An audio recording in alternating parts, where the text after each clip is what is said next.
Assalamu alaikum wa rahmatullahi wa barakatuh. Barakallahu feekum, my dearest brothers and sisters in Islam. May Allah subhanahu wa ta'ala bless us all. Ameen, Ya Rabbil Alameen. In tonight's Taraweeh, we went through several surahs, as is the case when you get to the latter part of the Quran. And the surahs contained stories, and that's what I wanted to touch on. The Quran and stories in the Quran. Because Allah subhanahu wa ta'ala teaches us in the Quran in different ways, and one of these ways is through storytelling. But not just, when we say storytelling, we don't mean fictional pieces of information. They're called stories, but they're actually a type of biography, really, of a life of a messenger of Allah subhanahu wa ta'ala, or a prophet of Allah subhanahu wa ta'ala, or someone that was wise, or someone that Allah subhanahu wa ta'ala loved, and they did something in their life in their lives that should be a means for us to take note of and to learn from. So there's no fiction, it's real life events.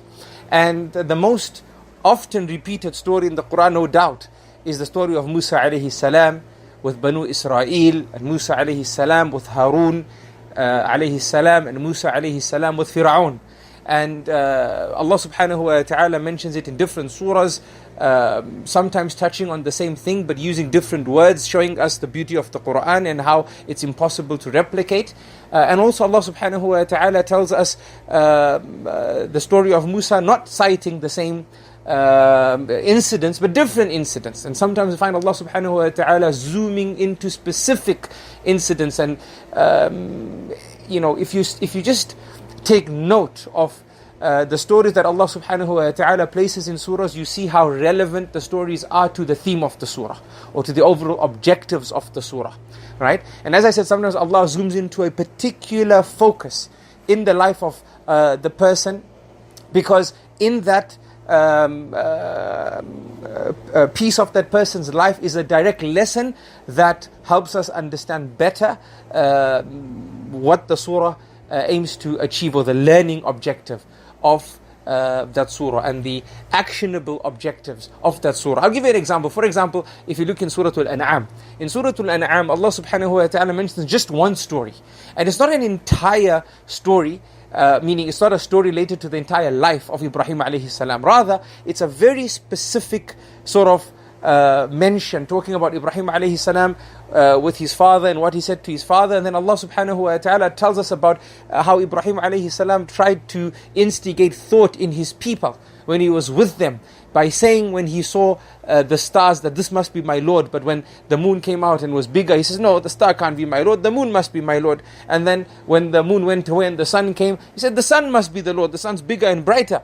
But then when the sun went, he says, how can my Lord come and go? Indeed, my Lord is the one who created all of this. So, and if you look at Surah Al-An'am has been described as the biggest surah in the Quran about Tawheed, belief in Allah subhanahu wa ta'ala and His oneness. So this is the theme of Surah Al-An'am. And then when we look at this part of the story that Allah subhanahu wa ta'ala cites, we see it directly related to the concept of Tawheed.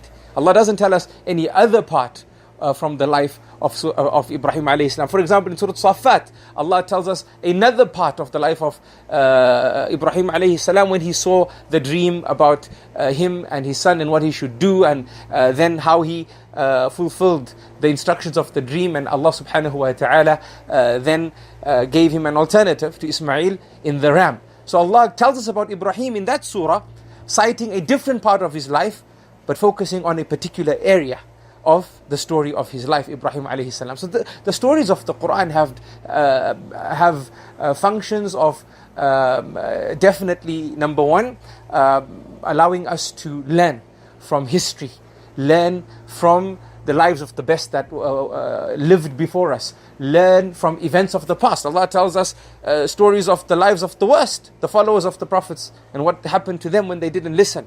right? So Allah tells us this to learn and take note of history. So this is one of the wisdoms of having stories in the Quran. That firstly teaches us the importance of history and how history is a lesson for us. And if we look in the Quran, we find several actual surahs named after historical events, like Surah Al-Baqarah, like Surah Al-Kahf. It's named after historical events. Surah Yusuf, a whole surah named after Yusuf alayhi salam, and the beginning to the end of the surah pretty much is about the life of Yusuf alayhi salam and his father and his brothers. So surahs have been named after historical events to further teach us, subhanallah, how important it is to learn from history. Also, one of the other functions of the stories in the Quran is to give us, should I say, a type of intellectual break, or to create a type of intellectual difference in how we seek knowledge and how we learn.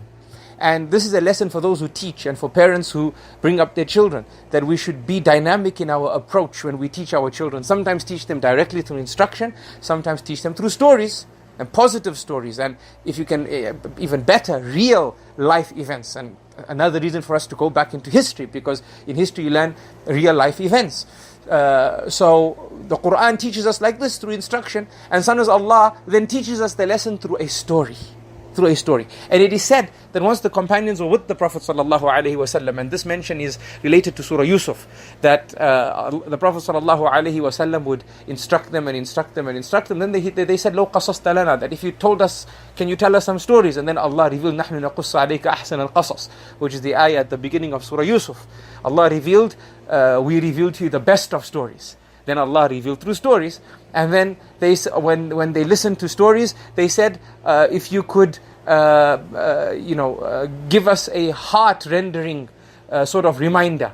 So then Allah subhanahu wa ta'ala revealed, الَّذِينَ آمَنُوا وَتَخْشَعِنَّ قُلُوبُهُم بِذِكْرِ اللَّهِ أَلَا بِذِكْرِ اللَّهِ تَطْمَئِنُّ الْقُلُوبُ. When Allah says that those who believe and their hearts shiver and jump, those who believe and their hearts are content when they remember Allah subhanahu wa ta'ala, it is in the remembrance of Allah subhanahu wa ta'ala where the hearts find rest and contentment. So here we see another angle in terms of how Allah subhanahu wa ta'ala teaches us through instruction, sometimes through stories, and sometimes through heart-rendering reminders. Those reminders that give you that iman boost. It's not wrong to have an iman boost, but we shouldn't make all our learning all about iman boosts, because transformation requires effort, right?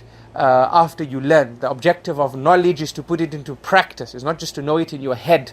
And sometimes if you learn something in a particular way, you become immune to it. But if you be dynamic in the approach, as the Quran does for us, then you always excited to learn more. Anyway, I just wanted to share with you for this particular evening some wisdoms regarding the stories, because in today's Taraweeh we went through the stories in more than one surah throughout the Taraweeh. In different ways, as I mentioned, but related to the same prophets. Barakallahu feekum. I love you all for the sake of Allah. Remember me in your dua. Assalamu alaikum wa rahmatuhu wa barakatuh.